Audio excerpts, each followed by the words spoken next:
Un champ calculé, c'est une colonne qui est remplie automatiquement en utilisant les valeurs d'autres colonnes. Vous allez voir comment rédiger une formule simple, par exemple pour calculer le champ toute taxe comprise à partir des champs hors taxe et TVA.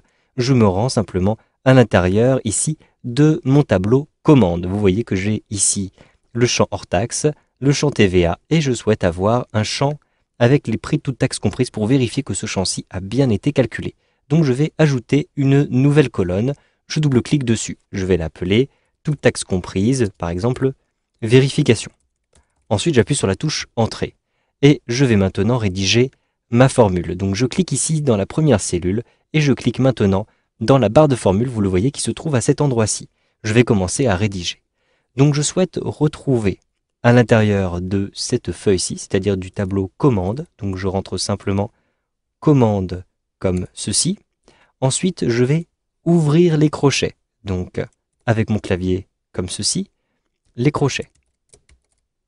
Maintenant, à l'intérieur des crochets, je vais rentrer le nom du champ qui m'intéresse. Donc il s'agit de prix hors taxe. Vérifiez bien que vous rentrez ceci très précisément au caractère près. Vous pouvez ensuite fermer les crochets. Je vais maintenant multiplier ceci par la TVA. Donc je rajoute une petite étoile qui me permet de multiplier et j'ouvre la parenthèse. Je vais faire un calcul 1 plus la TVA, puisque vous voyez que la TVA est présentée ici en pourcentage.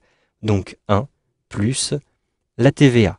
La TVA, donc je vais simplement préciser à nouveau le tableau qui est concerné, donc commande, et ensuite, à l'intérieur de mes crochets, je vais préciser le nom de ce champ, donc il s'agit du champ TVA. Je ferme maintenant les crochets et je ferme la parenthèse. Ensuite, j'appuie sur la touche Entrée.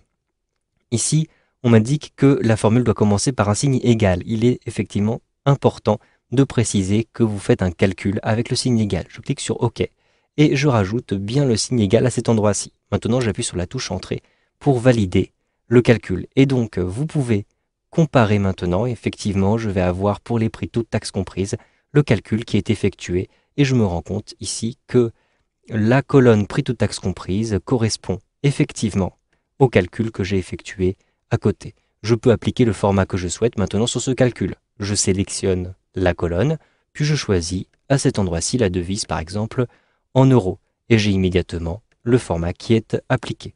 Vous savez donc maintenant comment créer un champ calculé à l'intérieur de votre table avec Power Pivot dans Excel 2013.